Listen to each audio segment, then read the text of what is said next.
Hello, this is Alessandrina with Dexter and Alessandrina, and today I'm going to talk about boundaries and why it's useful to have boundaries and why it's also challenging to have boundaries if we haven't learned to have boundaries. So, in our society, there's a lot of tribalism, whether we're aware of it or not. Different people uh, resonate with different groups, different cultures, countries, and ways of living life, and that's okay. And it's also important to define for yourself when you are in that environment what works for you, what is meaningful to you, what is important to you, what is the environment that is the most supportive and conducive to your personal development, your spiritual development, your relationship development, not defined by anybody else other than you. So, whether it's societal pressure, again, cultural pressure that we receive from being born in a specific country, or whether it's from family pressures, meaning the conditioning that we receive from our parents and that they receive from their parents, and ancestral pressure, and again conditioning in terms of the herd, the tribe that we're supposed to be a part of and that we're supposed to resonate with. It's important to understand that those influences are going to define essentially how we experience ourselves and whether it feels safe and okay for us to define for ourselves who we are and who we choose to be and how we choose to resonate with whatever we choose to resonate, including that we don't have to be um, part of a specific country or identified with a specific country or culture to live, to exist, and to feel valued and validated and an important member of society and an important member of humanity. So, in order to begin to free yourself from the influence of society or parents, of your conditioning, of the cultures around you, of whatever collective consciousness is uh, choosing not consciously to influence you, it's important that you identify within yourself the things that come up as when you have an intention or a goal, or you live your life in a certain way, things that come up as I shouldn't be doing this, or this is not okay, or this is wrong, or this is bad. And to really assess for yourself, is that true?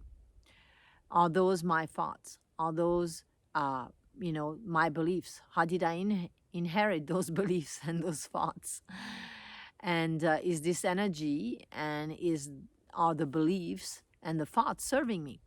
If I want something in my life, if there's something that I choose to experience that is meaningful to me, is it then beneficial for me to resonate with um, specific parts of the collective consciousness, whether it's the parents, the grandparents, the friends, some subgroup in society? Is it beneficial for me to resonate with people who are not in agreement with the experience of life that I'm choosing?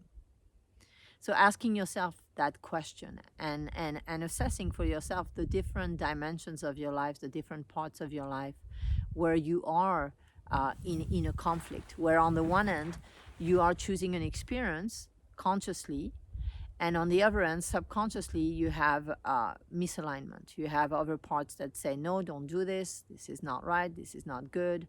You shouldn't be doing this.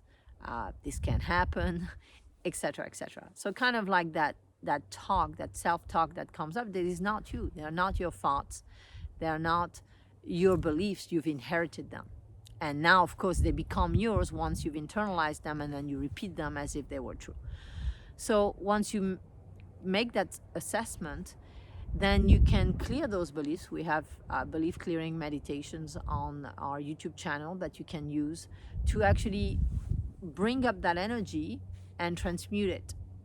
so that then the things that you choose, whatever is not in alignment with it, is not going to now create conflict and drain of your energy. Let's say you're moving on this path and someone else, whether you're conscious of it or not, is saying, no, go this way. Then that is a drain on your energy. Instead of moving forward, you're going to stop, or maybe you're going to step back, or maybe you're going to go on that other path. And of course, that's not going to be useful, because you resonating with ideas, beliefs, thoughts, energies that are not what your soul is essentially guiding you to do in this lifetime is not beneficial. It's going to, again, you can learn from it, and it's good to be aware of it so that you can clear it. So in addition to that, learning boundaries is like as you meditate, for instance. When you're in a state of calm, of peace, of focus, of intentionality, where you're very, very conscious and aware of what your intentions are in life.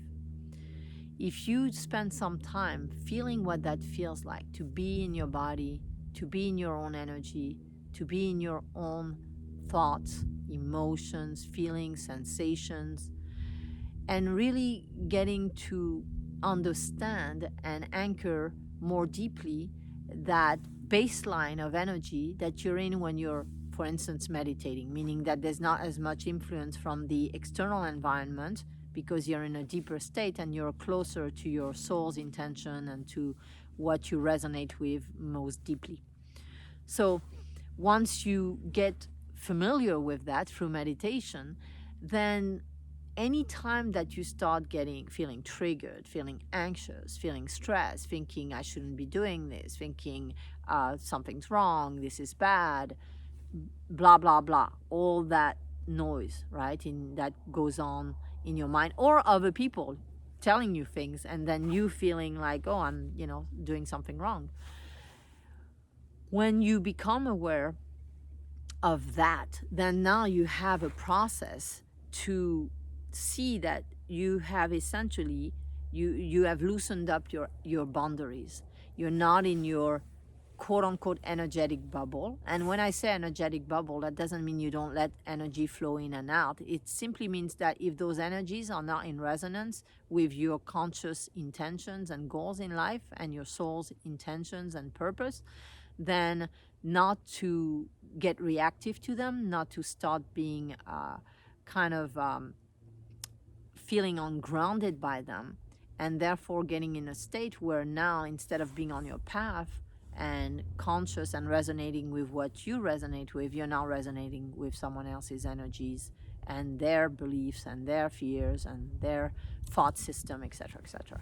So the more you become aware of your own intentions and your own goals, and you get clear about that, and in meditation you explore that realm, that that environment, your own energetic environment, free of the pressure and influence from the external world, the more you'll be able to assess when you've come out of that, when you're resonating with others, and oftentimes when we're in fear, when we start saying I shouldn't be doing this, all kinds of different beliefs coming up in our system and judgments, it's very likely that you're being influenced by others, that you're being influenced by the energy of others. And so the more you start to see that, the more quickly you can disentangle yourself from that, free yourself from that, and come back to yourself, to your own thoughts, your own energy, your own emotions, your own intentions, what's meaningful to you, what's important to you, knowing that your experience is absolutely personal and individual, in the sense of no one on the planet has the same experience as you do. It's not possible. Every soul is unique. As much as we are an expression of the divine, and we're in that sense, we're all one and we're all the same. At the same time, we're very individuated. We're coming here to learn specific lessons, and we have specific karmas, specific patterns, specific things that we're essentially learning to let go of and free ourselves from, and learning to focus on and align ourselves with. So trusting that, having faith in that process, and trusting in yourself and in your own values, what is meaningful to you, not from ego, really from your soul. That's very helpful.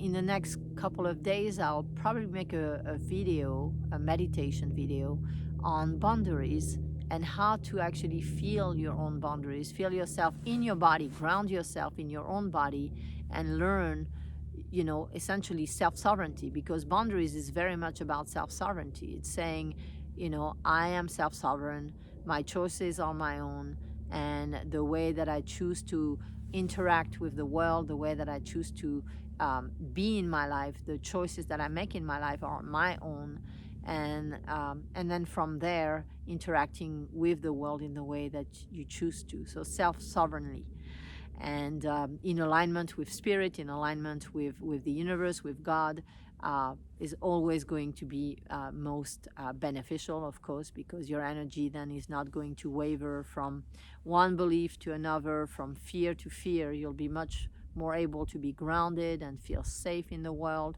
and be able to also receive intuition and guidance from spirit as to what this self-sovereignty means to you, what it means for you to go into the world and put your intention and your energy into the world, and however that manifests. And then it won't be about right, wrong, good, bad. It'll just be about your soul's journey, your soul's process. So this is what I wanted to share with you today about boundaries, and how to start establishing boundaries from a place of inner knowing, from a place of self-exploration. I hope it is helpful to you, and I hope that the meditation that I create will also help you to tune into that, to what it feels like to have those strong emotional boundaries, where your reality, not from, again, an ego place, that said your reality and the choices that you're making are valuable and valid and good and useful to you and beneficial to you. Sending you lots of love.